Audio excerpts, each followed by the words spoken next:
Você está preparado? O capítulo 20 de Apocalipse tem seu início na primeira vinda e não após a segunda vinda de Jesus. Ele trata de como será o juízo final, em Apocalipse capítulo 20, versos 11 a 15. Nesse momento, que é narrado o capítulo agora considerado, vislumbramos os novos céus e a nova terra. Podemos observar que tudo está colocado de modo dinâmico e não estático. Os fatos aqui narrados expressam uma mesma mensagem: que Jesus Cristo voltará para julgar o mundo, acrescida de detalhes numa progressão em paralelo. A Bíblia trata da segunda vinda de Cristo em Apocalipse capítulo 19, versos 11 a 21. Esse capítulo nos conduz ao dia do juízo, à conclusão da história da humanidade. A relação entre os capítulos 19 e 20 de Apocalipse é semelhante àquela entre os capítulos 11 e 12 do mesmo livro. O capítulo 11 conclui a terceira seção ou divisão em paralelo, descrevendo o juízo final.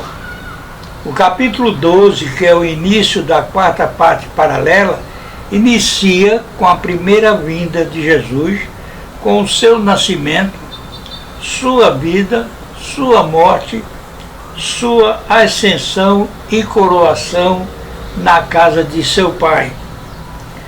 Não devemos buscar entender o livro Apocalipse como um desenrolar de fatos que caminham em seu conteúdo numa descrição de modo linear, mas paralelo. Esse livro nos alerta para a importância fundamental de não perdermos um só momento para nos prepararmos, conduzidos pelo Espírito Santo, para esse momento apoteótico, que é a volta daquele que ainda deseja ser nosso advogado, mas, sem qualquer dúvida, poderá ser juiz para muitos a qualquer momento, quando nossa partida ocorrer de modo súbito e inesperado, onde teremos de nos submeter ao juízo individual, que se seguirá após a partida de cada um, conforme tenhamos ouvidos para ouvir as palavras do nosso Senhor e Salvador na mensagem do Evangelho, a salvação para todos que nele creem, negando-se a si mesmos e seguindo como propriedade de Cristo, comprados pelo seu sangue. É o livro Apocalipse ou de Revelações o registro da mesma mensagem narrada de ângulos diferentes. Desta forma, o capítulo 19 encerra com a segunda vinda de Jesus Cristo e o juízo final. O capítulo 20 inicia com a narrativa de fatos que ocorrem na segunda vinda de Cristo.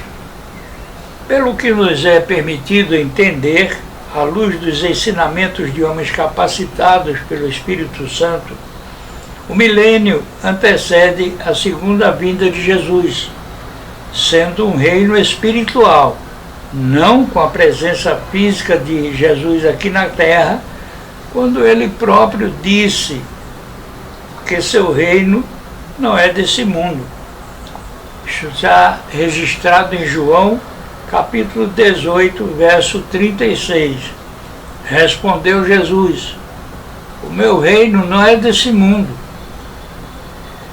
Se o meu reino fosse deste mundo, pelejariam os meus servos para que eu não fosse entregue aos judeus. Mas agora o meu reino não é daqui. O capítulo 12 introduz a identificação dos 5 inimigos que atacam a igreja, o quinteto do mal. O dragão, a antiga serpente ou Satanás, a besta que surge do mar, o anticristo, a besta que surge da terra, o falso profeta, a grande meretriz, a Babilônia, o sistema político, religioso e econômico controlado pelo inimigo das nossas almas, e os que foram selados pela besta, os ímpios. Na sexta seção, ou divisão paralela, vemos a queda desses inimigos em ordem inversa. A queda da Babilônia, do anticristo, do falso profeta, sendo o dragão, Satanás, o que está por trás de todos os outros inimigos da igreja, conduzindo-os.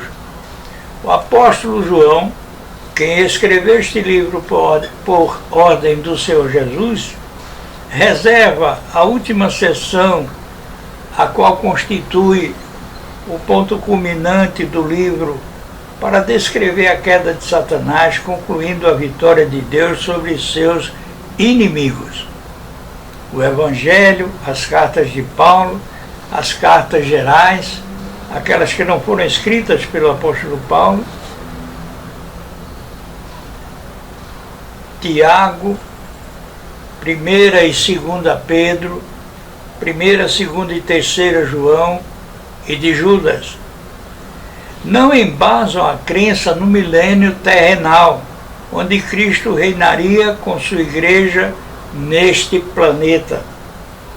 Esse milênio é uma referência a um reinado físico, a presença corporal de Cristo aqui na Terra.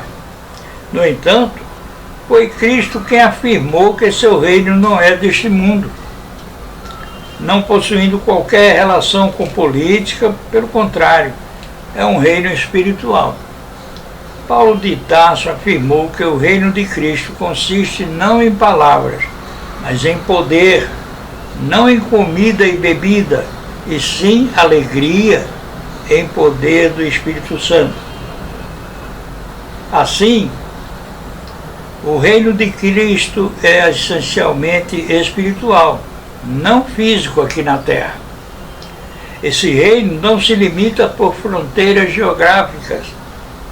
Os dispensacionalistas são aqueles que têm uma visão subjetiva da Bíblia, de forma literal, que reverbera ou repercute na escatologia cristã, ou melhor dizendo, na doutrina das últimas coisas. Eles se referem ao milênio como um tempo especial dos judeus, tendo como centro político a cidade de Jerusalém. Afirmam que o templo será construído outra vez, o terceiro templo, quando Cristo governará sua igreja a partir de Jerusalém. Apregoam que esse será o período da ascensão política de Israel, com um povo diferente e separado da igreja na eternidade. Assim, os dispensacionalistas retornam à distinção entre judeus e gentios, a qual já foi abolida. Verdadeiramente, o Senhor Jesus tem uma só igreja, uma noiva, que se compõe de judeus convertidos ao cristianismo e gentios, não judeus. Nem na história, nem nos tempos da eternidade, há separação para Deus entre judeus e gentios, porque nesses tempos a igreja, corpo de Cristo, é única e formada de judeus convertidos a Cristo e, do mesmo modo, gentios convertidos ao unigênito Filho de Deus. Os dispensacionalistas necessitam admitir 3 ressurreições, uma no arrebatamento secreto, outra na segunda vinda visível e uma terceira dos ímpios no final do milênio. O milênio terrenal exige pelo menos a afirmação da existência de 2 ressurreições, uma na segunda vinda de Cristo e mais outra para ressuscitar os ímpios no final do milênio. E isso não tem, segundo homens com conhecimento profundo da Bíblia, aos quais, humildemente sob oração a Deus, busco ouvir, não possui base bíblica. Segundo eles, de modo claro, a Bíblia ensina que a ressurreição é única, a qual somente ocorrerá após a volta de Jesus, quando ressuscitarão tanto os crentes quanto os ímpios, os primeiros para a ressurreição da vida e os segundos para a ressurreição do juízo, conforme Apocalipse, capítulo 1, verso 7. Eis que vem com as nuvens, e todo olho verá, até os mesmos que o traspassaram. E isto só seria possível a partir de uma única ressurreição, pelo que me é concedido depreender. E todas as tribos da terra se lamentarão sobre ele. Sim, amém. Essas ressurreições ocorrem ao mesmo tempo, no grande dia, o dia de Deus, o último, o dia da segunda vinda de Cristo. Não consigo entender como conviver Cristo glorificado, seu corpo, a igreja composta de eleitos, com homens naturais, portanto não glorificados e não regenerados, assim impedindo a orientação de Deus. Na pessoa do Espírito Santo, agradeço a graça de demonstrar que Deus não desistiu de mim, como também não desistirá de quem tem ouvidos para ouvir a sua santa palavra. Instrumentos de Deus, sem demérito de outros, como Hernandes Dias Lopes, Paulo Júnior, Alain Capriles, Mário Persona, podem apresentar linhas de pensamento teológico diversas que um simples leigo como eu jamais poderia me atrever a discutir. No entanto, percebo, pela graça de Deus, que eles têm algo importante, fundamental em comum. Creem em Jesus como o único mediador entre Deus e os homens, Jesus Cristo, homem, conforme 2 Timóteo, capítulo 2, verso 5. E único e absolutamente suficiente Salvador, não sendo apenas mais um caminho, e sim o caminho e a verdade e a vida. Ninguém vem ao Pai senão por ele. João capítulo 14, verso 6. Creem em Jesus como o único mediador entre Deus e os homens, Jesus Cristo, o homem, conforme 1 Timóteo capítulo 2, 5, e único mediador e absolutamente suficiente Salvador, não sendo apenas mais um caminho, e sim o caminho e a verdade e a vida. E ninguém vem ao Pai senão por ele. João capítulo 14, verso 6. A própria visão que o amado apóstolo de Jesus, João, teve de seu Salvador na glória, conforme o que leio em Apocalipse 1, sendo essa glória incomparável glória de tamanho esplendor que diante dela caiu João como se estivesse morto. Como poderia eu, mero pecador, entender que alguém que recebeu um corpo glorificado, semelhante ao corpo glorificado de Jesus, pudesse conviver com homens simplesmente naturais, portanto, em corpo não regenerado? Esses últimos têm interesses e prioridades absolutamente divorciadas das prioridades do reino de Deus, como o financeiro, o econômico, o político, e poderiam tomar parte no jogo de poder característico do mundo material, ao qual os que deles fazem parte como sua prioridade não tem nada a ver com o Senhor, com o justo juiz. Sendo a visão que João teve de Cristo da glória, descrita em Apocalipse 1, sem qualquer sombra de dúvida, tão majestosa, tão gloriosa, tão esplendorosa, que ao ver Jesus, João caiu como morto. Como se sustenta a ideia de que quem recebeu um corpo semelhante ao corpo da glória de Cristo poderia conviver com homens não regenerados, tratando de negócios, economia, e política, coisas que são restritas ao mundo do aqui e do agora. No capítulo 19 de Apocalipse, Cristo volta de modo explícito para aniquilar de forma acachapante os exércitos que se aliaram sob o comando do Anticristo, o qual reúne as nações e os reis da terra para guerrear contra Cristo, quando Jesus lança o Anticristo e o falso profeta no lago de fogo, destruindo seus exércitos.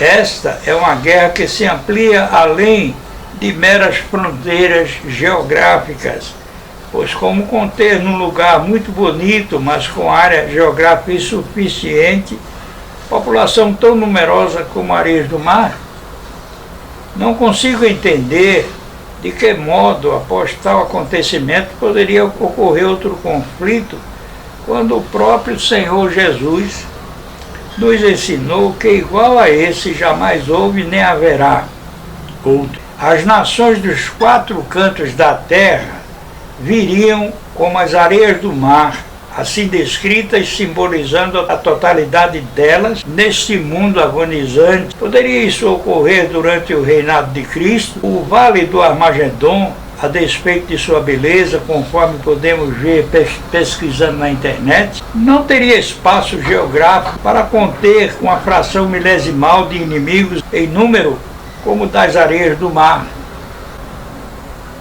Assim, simboliza que a batalha ali desenvolvida é espiritual e ultrapassa fronteiras geográficas, sendo universal. Que Deus me guie em sua incomparável misericórdia. O juízo final ocorre imediatamente de forma individual, após nossa partida deste mundo, de forma natural ou por acidente, e universal no dia do juízo final. Antes de sua segunda vinda, Jesus é nosso advogado. Ele voltará como juiz, o Rei dos Reis, Senhor dos Exércitos. Este é o ensinamento do Evangelho de Mateus, capítulo 25, verso 31. Quando vier o Filho do Homem, na sua majestade, e todos os anjos com ele, então se assentará no trono da sua glória, sendo todas as nações reunidas na sua presença, e ele separará uns dos outros, como o pastor separa os cabritos das ovelhas. Conforme fica claro no Novo Testamento, o juízo final é instalado imediatamente após a segunda vinda de Jesus Cristo. Eis os 4 momentos nesse capítulo. O primeiro é a prisão de Satanás, Apocalipse capítulo 1, versos 1 a 3. No capítulo 9 de Apocalipse, já mencionado, o poço do abismo, o qual tem uma tampa que pode não somente ser aberta, mas também fechada e selada, à semelhança de algo físico. João descreve um anjo que desce do céu com uma chave na mão e com uma grande corrente. João escreve que esse anjo acorrentou Satanás e o prendeu por 1000 anos, fechando em seguida o abismo, como se um cofre fosse, até que se completassem os 1000 anos. O simbolismo, mesmo tão explícito, somente poderia ser percebido por um neófito como eu, pela misericórdia de Deus. Não tenho capacidade de entender esta narração de João, senão como simbólica. Prenderia mesmo um anjo de Deus, um ser imaterial com uma corrente? Isso pode mostrar a contenção, mas não a completa e definitiva imobilização de Satanás pelo Supremo Criador de todas as coisas, mostrando a limitação que ele impôs dos poderes de Satanás. Ele continua agindo sobre este mundo, mas sob o completo controle daquele que é eterno, a autoridade das autoridades. Ele teve uma restrição dos seus poderes. Portanto, mesmo com os seus poderes restringidos, ele não ficou completamente inativo, como numa camisa de força. Todavia, jamais devemos subestimá-lo, superestimá-lo e muito menos ignorá-lo, porque ele está solto, ou seja, a restrição que lhe foi imposta por Deus será retirada por pouco tempo, o pouco tempo que resta a Satanás, a grande tribulação. Por isso devemos entender que estamos em uma plena batalha espiritual. E assim, devemos usar armas espirituais contra forças espirituais, conforme está escrito em Efésios capítulo 6, verso 12. Porque não temos que lutar contra a carne e o sangue, mas sim contra os principados, contra as potestades, contra os príncipes das trevas desse século, contra as hostes espirituais da maldade nos lugares celestiais. Daí a exortação de Jesus em Mateus capítulo 25, verso 13. Vigiai, pois, porque não sabeis o dia nem a hora em que o Filho do Homem há de vir. Devemos usar a armadura de Deus, o capacete da salvação, o cinto da verdade, a couraça da justiça, calçar os pés na preparação do Evangelho da paz, embraçar o escudo da fé, com o qual podemos apagar todos os dardos inflamados do maligno e empunhar a lâmina afiada de 2 gumes, que separa juntas e medulas, alma de espírito, a palavra de Deus. Está escrito em Efésios capítulo 6, verso 11, revesti-vos de toda a armadura de Deus, para que possais estar firmes contra as astutas ciladas do diabo. Efésios capítulo 6, versos 13 a 17.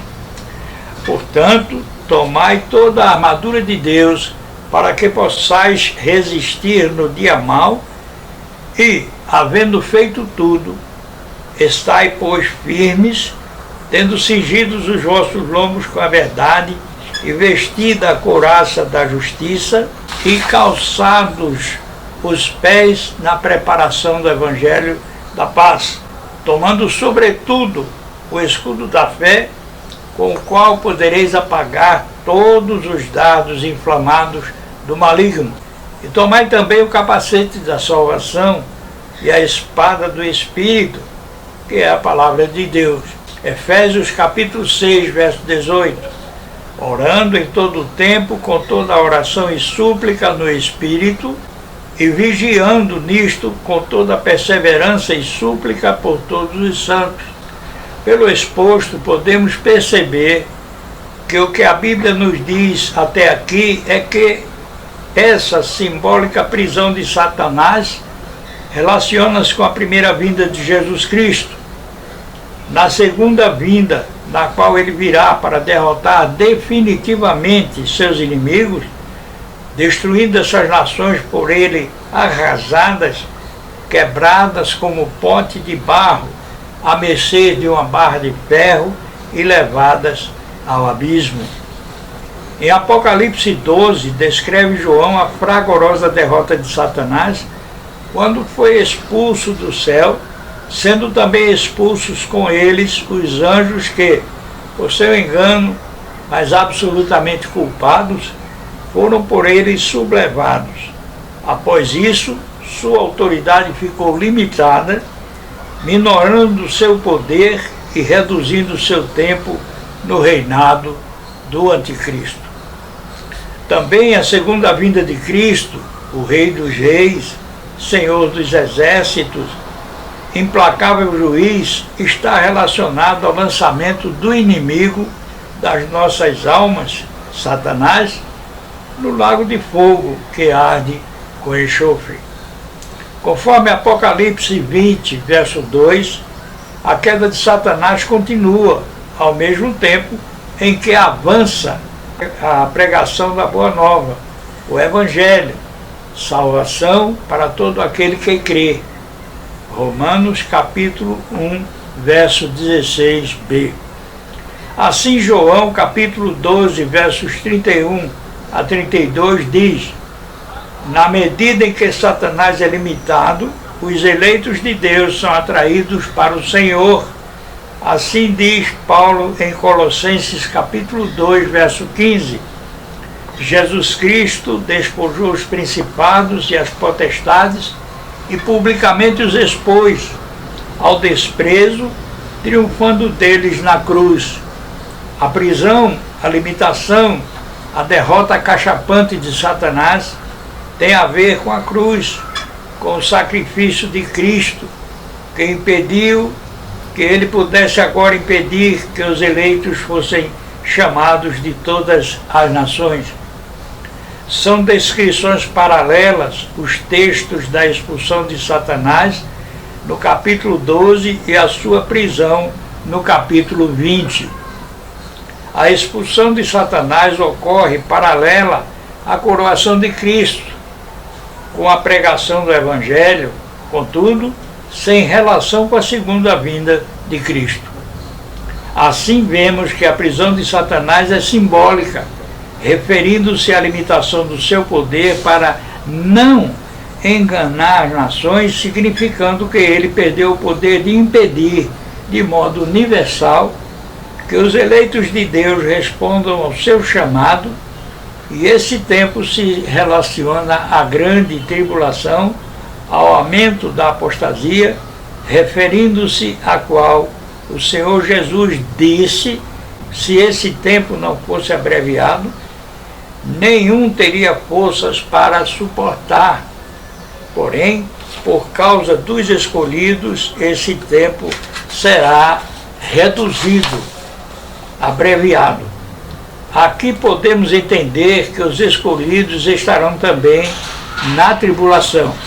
Essa perseguição brutal, como jamais vista antes, se estenderá por todo o mundo, sendo incomparável a tribulação com qualquer evento jamais visto antes, o aumento do abandono da fé, com o simultâneo aparecimento do homem da iniquidade, o filho da perdição.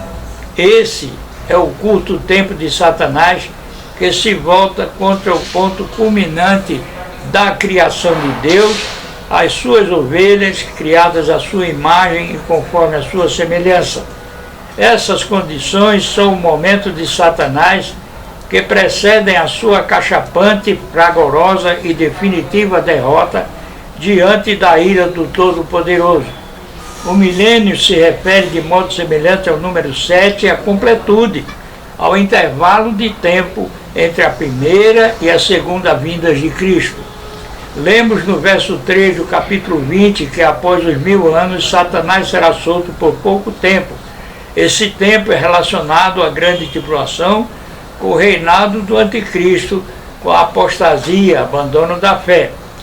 Com a permissão de Deus, o poder do mal estará tão forte, tão ferrenho e universal, que o Senhor Jesus Cristo disse que se esse tempo não fosse abreviado, ninguém suportaria. Mas, por causa dos eleitos ou escolhidos, ele será abreviado, pois será um tempo de perseguição universal, a grande tribulação, ou seja, da grande apostasia, do surgimento do homem da iniquidade e do pouco tempo de Satanás. Se o tempo permitido por Deus para que Satanás cumpra o que autorizou deve ser curto, assim tenho dificuldade como leigo de vê-lo como durando 1000 anos literais.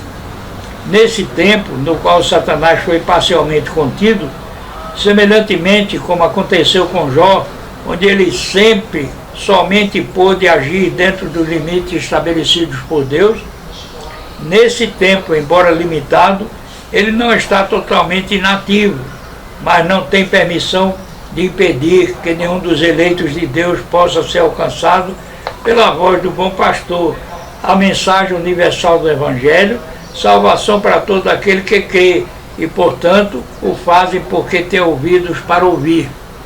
Assim, está escrito em Apocalipse 5, 9b, que o Cordeiro foi morto para comprar para Deus aqueles que procedem de toda língua, povo e nação, E pouco depois podemos perceber que no capítulo 6, no verso 9, são os que tiveram lavadas as suas vestes no sangue do Cordeiro durante a grande tribulação.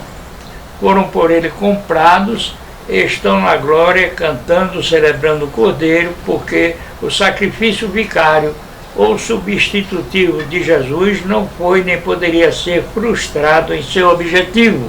O plano de Deus estabelecido pelo Pai desde os tempos da eternidade jamais poderia deixar de ser cumprido na mais absoluta integridade. Sempre soube Deus, pois é onisciente, que não havia um justo sequer, ninguém que buscasse a Deus, conforme está escrito em Romanos capítulo 3, verso 11. Não há ninguém que entenda, não há quem busque a Deus. Em Salmos 14, 3, desviaram-se todos e juntamente se fizeram imundos. Não há quem faça o bem, não há sequer um. Em Salmos 53, verso 3, lemos, desviaram-se todos e juntamente se fizeram imundos. Não há quem faça o bem, não, nem sequer um. E em Romanos capítulo 3, verso 10, como está escrito, não há um justo sequer. E foi o próprio Pai quem o enviou, como lemos em Isaías 53, 10. Todavia, ao Senhor agradou moê-lo, fazendo-o enfermar. Quando a sua alma se puser por expiação do pecado, verá a sua prosperidade, prolongará os seus dias, e o bom prazer do Senhor prosperará na sua mão. Em Isaías 53, 5 lemos, mas ele foi ferido por causa das nossas transgressões e moído por causa das nossas iniquidades. O castigo que nos traz a paz estava sobre ele, e pelas suas pisaduras fomos sarados. O Pai nos amou de tal forma que enviou seu Filho unigênito, concebido em Maria por ação do Espírito Santo. Veio em carne, sem que de forma alguma pudesse ser maculado de qualquer maneira, e, portanto, de modo nenhum poderia alcançá-lo o pecado que qualquer outro ser humano herdou, o pecado original, exceto ele, o único que poderia pagar o impagável preço pela humanidade caída, completamente corrompida pelo pecado. Somente sendo completamente Deus, existindo desde sempre na segunda pessoa da Santíssima Trindade, sem deixar de ser 100% homem, pôde cumprir com pleno êxito o completo, supremo e incomparável sacrifício de pagar o impagável débito do pecador, o qual não poderia sequer pagar o seu próprio débito, livrando o homem que nele crê da segunda morte, pois nenhum homem natural apenas poderia com seu próprio sangue pagar o débito de todos os homens desde Caim até o último ser humano a passar por este mundo, que contraíram o pecado original e herdaram uma natureza pecaminosa. Somente Jesus, completamente homem sem deixar de ser Deus, poderia cumprir o plano de salvação concebido pelo Pai desde os tempos da eternidade. Assim, somente os que nele creem como único e suficiente Salvador têm seu débito pago com o sangue do Cordeiro de Deus. A lei de Deus estabelece a pena de morte para o pecado, exigindo o derramamento de sangue inocente, prefigurado nos sacrifícios mandados por Deus através de Moisés no Antigo Testamento. A lei do Supremo Criador de todas as coisas jamais poderia deixar de ser cumprida, exigindo o derramamento de sangue inocente para ser satisfeita, punindo o pecado na carne. E está escrito em Hebreus capítulo 9, verso 22. E quase todas as coisas, segundo a lei, se purificam com sangue, e sem derramamento de sangue não há remissão. E em Hebreus capítulo 10, verso 4, porque é impossível que o sangue dos touros e dos bodes tire os pecados. Assim Deus nos amou de tal forma que enviou o seu Filho unigênito, para que todo aquele que nele crê não pereça, mas tenha a vida eterna. João capítulo 3, verso 16. Também está escrito em João capítulo 6, verso 37. Todo o que o Pai me dá virá a mim, e o que vem a mim, de maneira nenhuma o lançarei fora. E suportou os vasos da ira, ou seja, aqueles para os quais eram destinados os conteúdos dos vasos da sua ira, para que conheçam a riqueza da sua glória, guardados em vasos de misericórdia. Ele é Senhor, e tudo criou para a sua glória. Ele é o oleiro e nós os vasos. No entanto, ele jamais deixará de agir com perfeita justiça, embora não possamos entender, enquanto na carne, que ele não nos revelou todos os seus propósitos, e ele nos revela o que sua soberana vontade nos quer revelar. Disse Jesus Cristo em aramaico, ao ver cumprida completamente a missão que desde os tempos da eternidade o Pai lhe confiou. Tetelestai, está consumado, está cumprido, está pago. E pronunciou essas palavras: Pai, em tuas mãos entrego o meu espírito. Porque João 10, 17, 18 está escrito: por isto o Pai me ama, porque dou a minha vida para tornar a tomá-la. Ninguém me tira de mim, mas eu de mim mesmo a dou. Tenho poder para dar e poder para tornar a tomá-la. Este mandamento recebi do meu Pai. E em João 19:30, e quando Jesus tomou o vinagre, disse: está consumado. E inclinando a cabeça, entregou o Espírito, registrando Lucas no capítulo 23, verso 46. E clamando Jesus com grande voz, disse: Pai, em tuas mãos entrego o meu espírito. E havendo dito isto, expirou. Em Gálatas capítulo 1, verso 1, escreveu Paulo que o Pai o ressuscitou. O plano de salvação estabelecido por Deus desde os tempos da eternidade foi para que, sem deixar de punir o pecado na carne do ser humano, concedesse ao mesmo tempo a incomparável manifestação do seu amor, salvando seus escolhidos, ou seja, os que tiveram ouvidos para ouvir, os que creram em sua palavra, no seu supremo e incomparável sacrifício, pelos que nele creram, compreendendo que os comprou para o Pai com seu próprio sangue vertido no madeiro, sendo nós ainda pecadores. Isto porque Deus é amor, conforme escreveu João 4, verso 16. E nós conhecemos e cremos no amor de Deus, no amor que Deus nos tem. Deus é amor, e quem está em amor está em Deus, e Deus nele. Todavia, passagens bíblicas citadas a seguir mostram que Deus não faz acepção de pessoas, isto é, não as trata com diferentes critérios, dando igual oportunidade a todos de participarem do seu plano de salvação. Romanos capítulo 2, verso 11. Porque para com Deus não há acepção de pessoas. Atos capítulo 10, verso 34. E, abrindo Pedro a boca, disse: reconheço por verdade que Deus não faz acepção de pessoas. Segundo a Crônicas capítulo 19, 7. Agora, pois, seja o temor do Senhor convosco.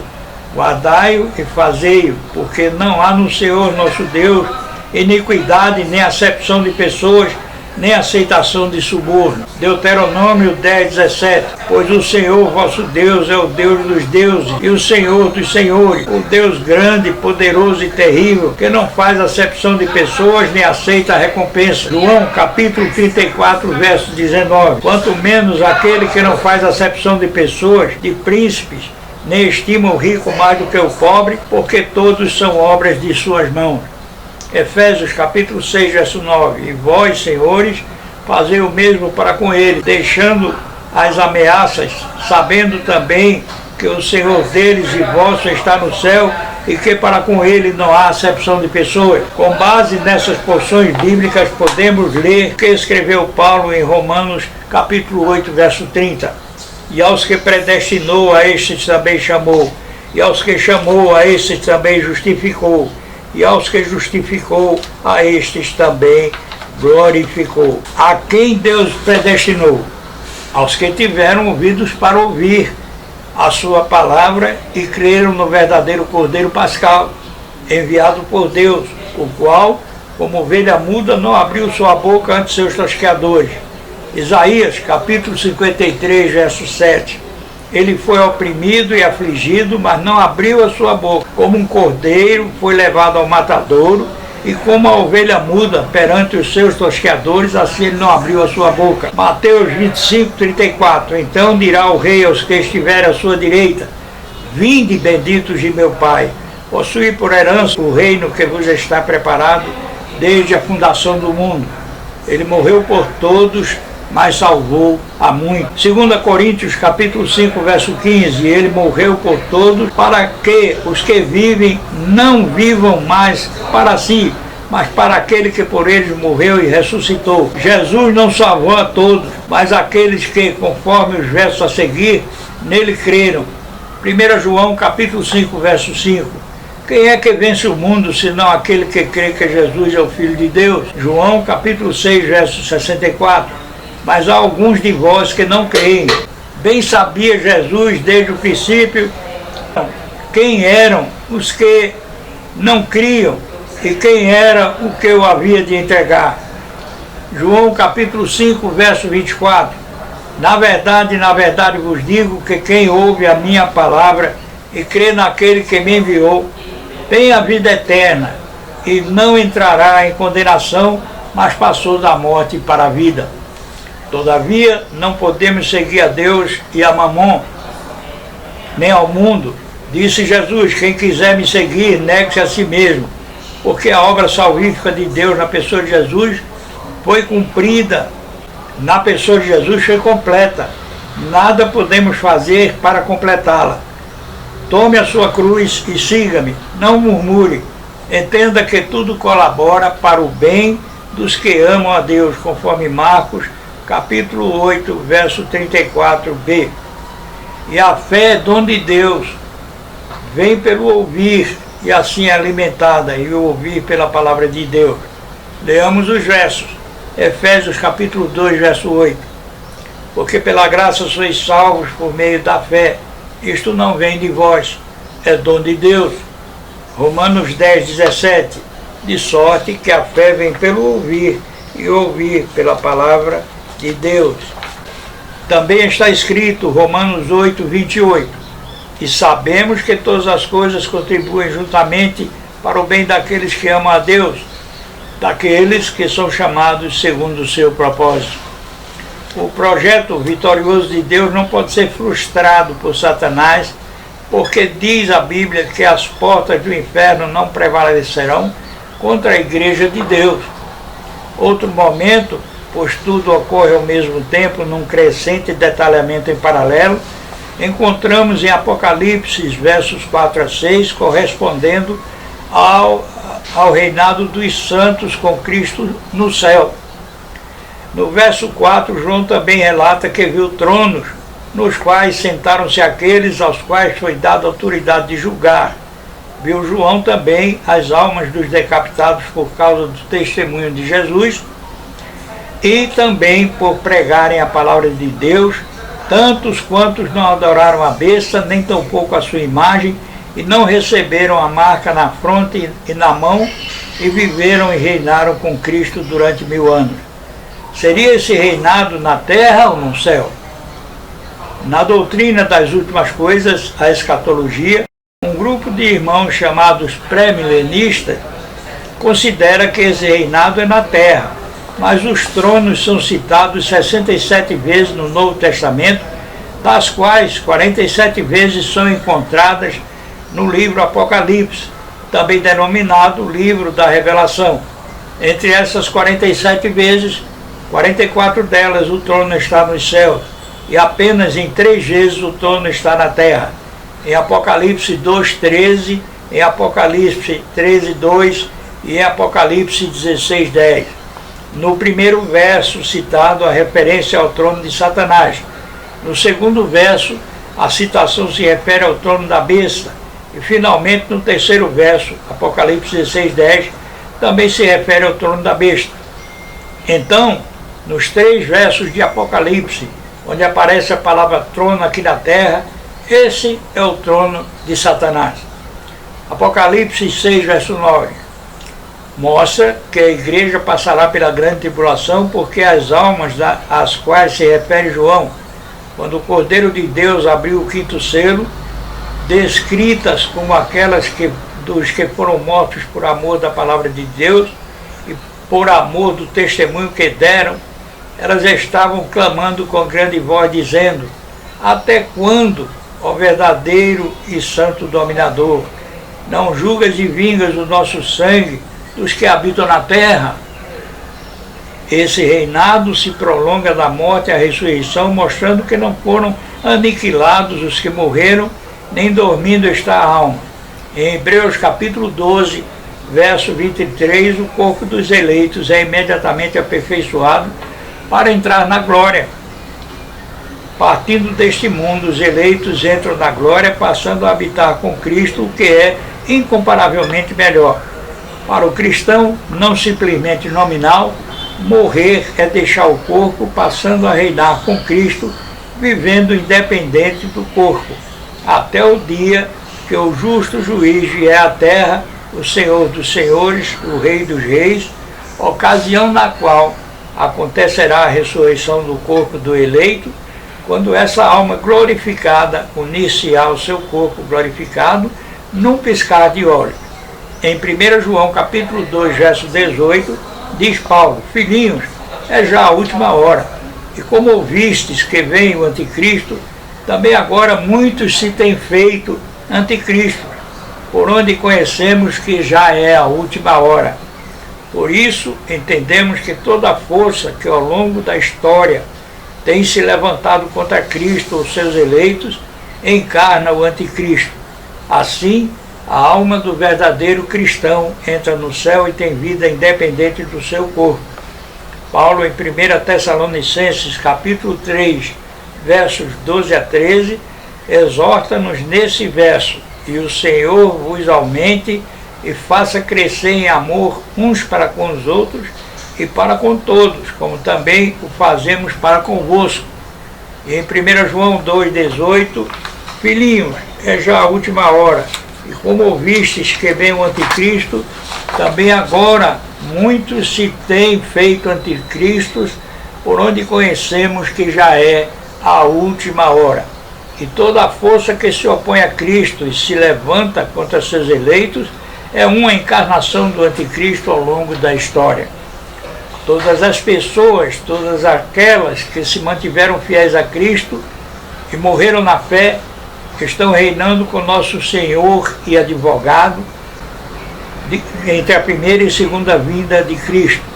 Apocalipse 20, verso 5, registra: mas os outros mortos não reviveram até que os 1000 anos se acabaram. Esta é a primeira ressurreição durante o milênio de natureza espiritual, não física.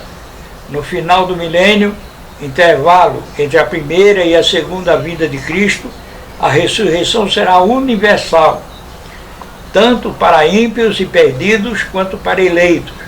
No verso 5 e 6 do capítulo 13 de Apocalipse, ao capítulo 20, verso 5 do mesmo livro, nesses versos lemos: e foi-lhe dado a boca para proferir grandes coisas e blasfêmias, e deu-se-lhe poder para agir por 42 meses. E abriu sua boca em blasfêmias contra Deus para blasfemar o seu nome e do seu tabernáculo e dos que habitam no céu. Esta é a ação desenfreada no pouco tempo de Satanás, conforme a autorização de Deus na grande tribulação, para punir os que não participaram da primeira ressurreição, que ocorreu durante o milênio, mas da ressurreição do juízo universal, onde após término do milênio aqui na terra, ressuscitarão em seus corpos corruptíveis para experimentar a segunda morte, eterno afastamento de Deus e suplício também eterno. Quando, negando a nós mesmos, recebemos em nosso coração Cristo como único Senhor, como propriedade dele, pela graça de Deus, que seu Filho unigênito veio em carne e nos comprou com seu sangue, já não vivemos, mas ele vive em nós. É realmente uma ressurreição para uma nova vida, vida espiritual, onde tudo se fez novo e as coisas velhas já passaram e nosso corpo já não nos pertence, mas é templo do Santo Espírito e propriedade de Cristo. Por isso Cristo disse: todo aquele que crê em mim não morrerá eternamente, ainda que morra, viverá.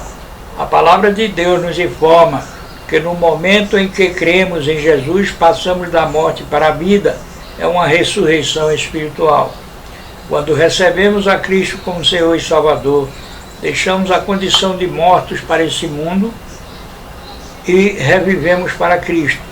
Ele nos deu vida estando nós mortos em nossos delitos e pecados. Ele nos vivificou juntamente com Cristo. Se você já creu em Jesus, você já passou pela primeira ressurreição. Você é bem-aventurado, que é a regeneração.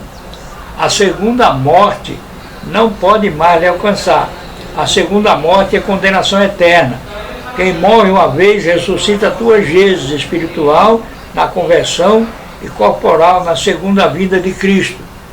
Quem morre espiritualmente e fisicamente, uma só vez ressuscita. Esta é a ressurreição corporal para o juízo. Se você realmente se converteu e quando Jesus voltar você ainda estiver vivo, não morrerá nenhuma vez e tem uma ressurreição, uma só ressurreição e uma transformação. Porque diz a Bíblia que quando Jesus voltar, os que estiverem vivos serão transformados para encontrar o Senhor Jesus nos ares. E quando Jesus voltar e nós já estivermos mortos, nosso espírito já estará reinando com Ele. E quando Ele voltar, nosso espírito também voltará com Ele e o corpo ressuscitará, se encontrará com esse espírito glorificado nas nuvens. Deste modo, todos nós que fomos comprados pelo sangue de Cristo, estaremos para sempre com o Senhor. A derrota de Satanás é o terceiro momento dessa progressão simultânea de acontecimentos, a qual está referenciada em Apocalipse 13, versos 7 a 10. A derrota de Satanás. Quando se completarem os 1000 anos, ou seja, o período dos últimos dias, compreendido entre a primeira e a segunda vinda de Jesus, como já dissemos, Satanás será solto da sua prisão e sairá a seduzir as nações que há nos 4 cantos da terra, Gog e Magog, com toda a sua fúria, para reuni-las para a guerra na qual ele sabe que está derrotado. O número delas é como as areias do mar, creio que representando a totalidade das nações em todas as suas gerações deste mundo em agonia. E marcharam pela superfície da terra, sitiaram o acampamento dos santos e a cidade querida. Desceu, porém, fogo dos céus e os consumiu. O diabo, o sedutor dele, foi lançado no lago de fogo e enxofre, onde já se encontram não só a besta, mas o falso profeta, e serão atormentados de dia e de noite pelos séculos dos séculos. Esta não é outra batalha, além daquela já descrita no capítulo 16, também no capítulo 19. Ambas as passagens são uma referência a uma mesma batalha, a batalha do Armagedon. Apocalipse 16:14 registra, porque eles são espíritos de demônios, operadores de sinais, e se dirigem aos reis do mundo inteiro, com o fim de ajuntá-los para o grande dia de Deus Todo-Poderoso. Então os ajuntaram no lugar onde se chama Armagedon. Este é o contexto das 7 taças da ira de Deus. São os flagelos finais da ira de Deus, a consumação da cólera Todo-Poderoso, que provoca a derrota final dos inimigos de Deus. Apocalipse 19, versos 19 a 21, registra outra batalha, que é a mesma, porém descrita por ângulos ou enfoque diversos. Apocalipse 19, vi a besta e os reis da terra com seus exércitos congregados para pelejarem contra aquele que estava montado no cavalo e contra seu exército. Mas a besta foi aprisionada e com ela o falso profeta, e no final os 2 foram lançados vivos no lago de fogo. Os restantes foram mortos com a espada que saía da boca daquele que estava montado no cavalo, e todas as aves se fartaram de suas carnes. Podemos observar que o Armagedon e essas batalhas são batalhas universais. não restritas a um lugar específico. É uma grande batalha de Deus Todo-Poderoso. Em seguida, no capítulo 20, que esta também é uma batalha universal, que vem seduzir as nações que há nos 4 cantos da terra, como a areia do mar. Então, embora registrada em cenas diferentes, estão se referindo à mesma batalha, à mesma verdade, a batalha final. Embora Apocalipse resista à queda da Babilônia em Apocalipse 17, 18, a queda do anticristo e do falso profeta em Apocalipse 19, a queda do dragão de Satanás em Apocalipse 20, essas quedas acontecem ao mesmo tempo, simultaneamente, exatamente quando Jesus volta. São quadros de diferentes acontecimentos no mesmo tempo, porque são acontecimentos que ocorrem lado a lado em sessões paralelas. Quando Jesus Cristo voltar, destruirá o anticristo com o sopro da sua boca. Vai derrotar Satanás, derrotará a meretriz, esmigalhará os inimigos. Essa vitória vai ser completa, final e absoluta de todos os inimigos de Deus ao mesmo tempo. Cita João Gog e Magog, porque em Ezequiel 38 e 39 é a batalha final contra o povo de Deus. Os inimigos, mesmo numerosos, são derrotados, para alertar quanto ao otimismo ilusório dos pós-milenistas, os quais creem que no tempo final o mundo vai ser um paraíso na terra, maravilhoso, e o que será visto nada tem a ver com isso. Não encontrarão um paraíso utópico, conforme se depreende, mas o oposto. Estarão diante da grande tribulação, da apostasia, ou abandono da fé, do escasso tempo de Satanás, do reinado do anticristo, o homem do pecado, o filho da perdição. 2 Tessalonicenses, capítulo 2, verso 3.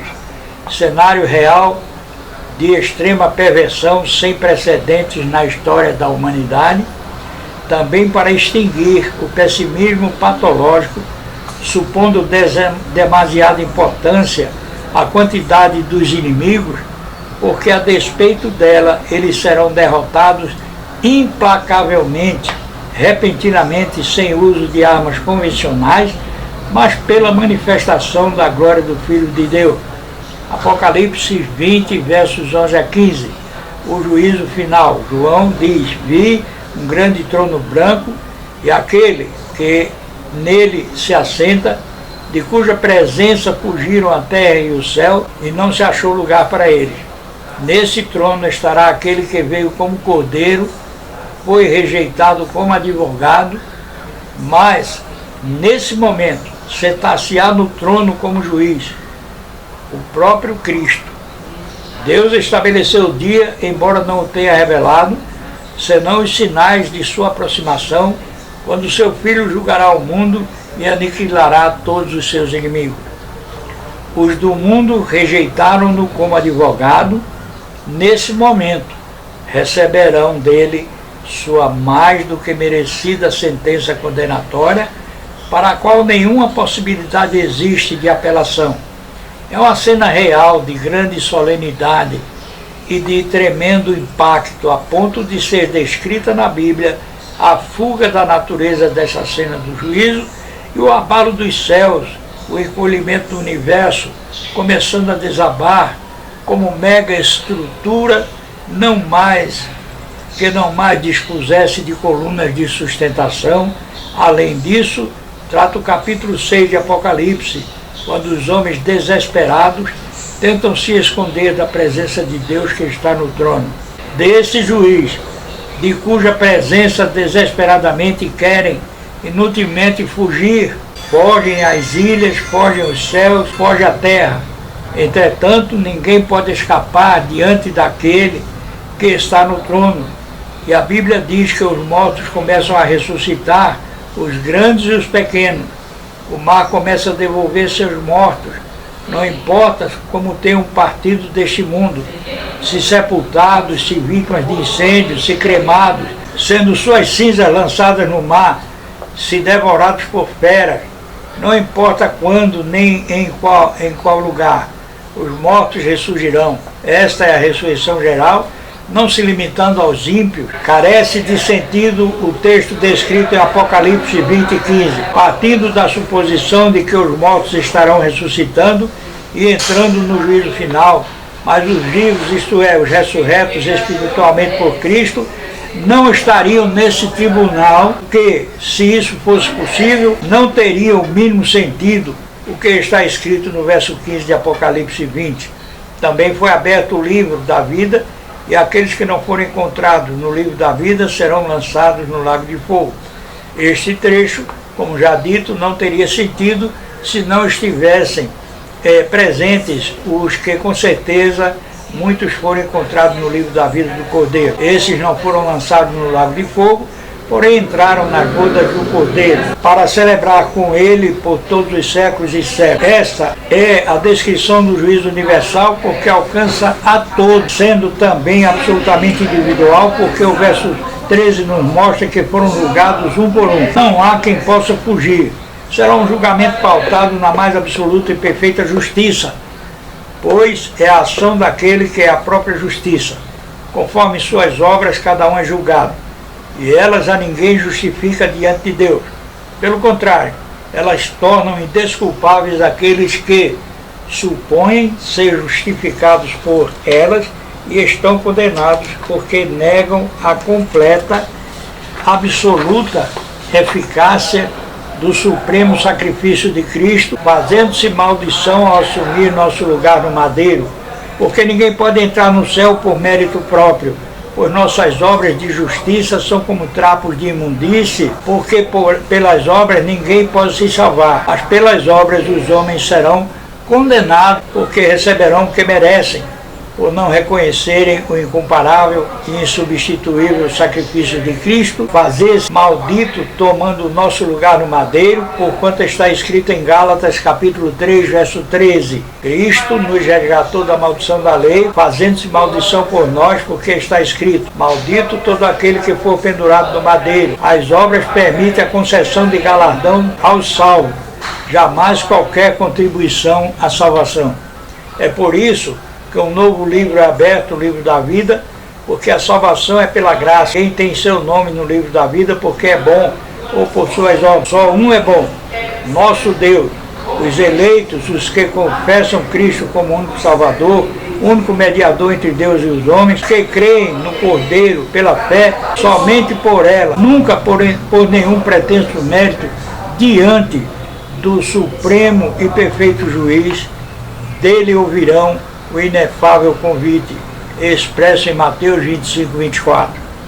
Então dirá o rei aos que estiverem à sua direita, vinde, benditos de meu Pai, possuí por herança o reino que vos está preparado desde a fundação do mundo. Em Apocalipse 20, 14 está escrito que a morte e o inferno foram lançados para dentro do lago de fogo.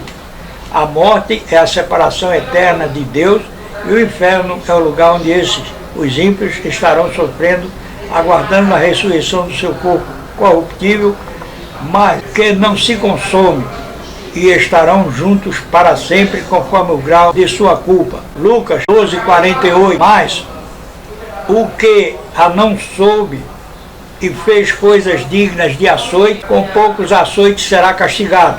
E a qualquer que muito for dado, muito se lhe pedirá. E ao que muito se lhe confiou, muito mais lhe pedirá.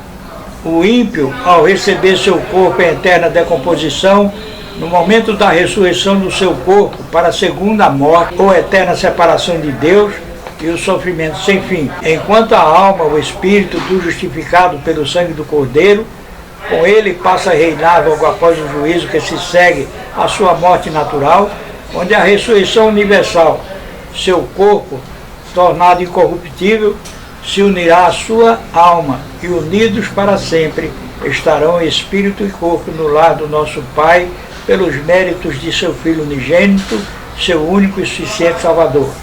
No momento do juízo final, o Hades e o inferno foram lançados no lago de fogo, inaugurando o lugar para onde será jogado, no mais profundo do abismo sem fim, o próprio Satanás.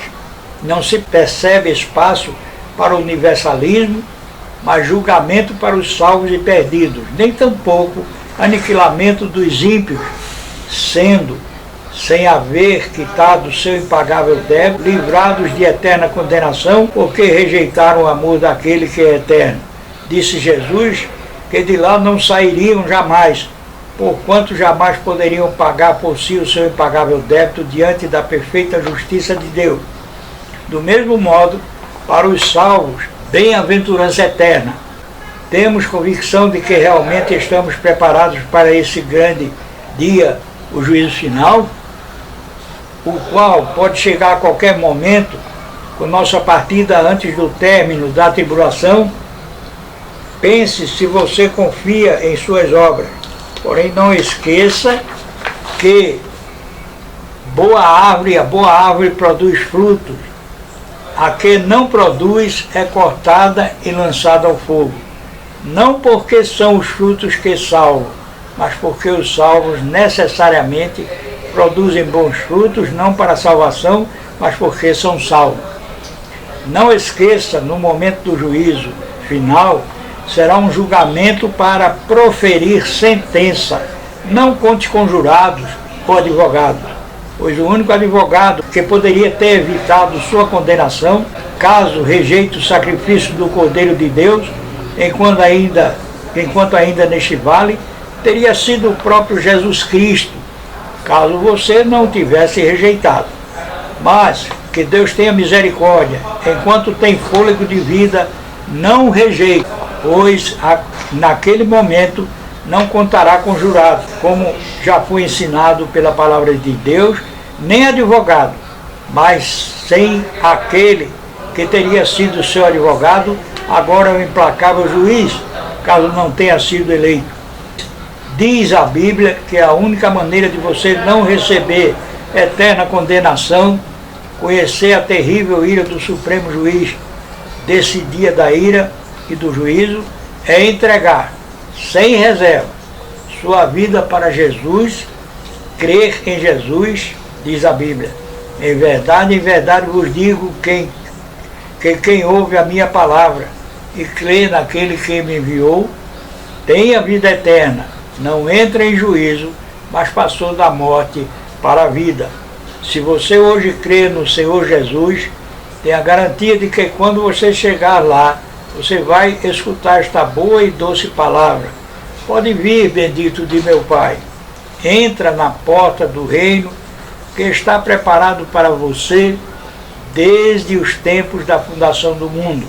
Que Deus nos ajude, que Deus nos abençoe, que Deus nos console, que Deus nos encoraje a andar com Ele, a proclamar esse evangelho da salvação enquanto é tempo, enquanto é dia, enquanto temos a graça de receber um presente que é o dia de hoje, inestimável oportunidade de reconciliar-se com seu Criador e receber uma nova vida, onde as coisas velhas já passaram e tudo se fez novo. Ao meu Deus e Pai, por Cristo Jesus, toda a honra e toda a glória de eternidade em eternidade. Amém.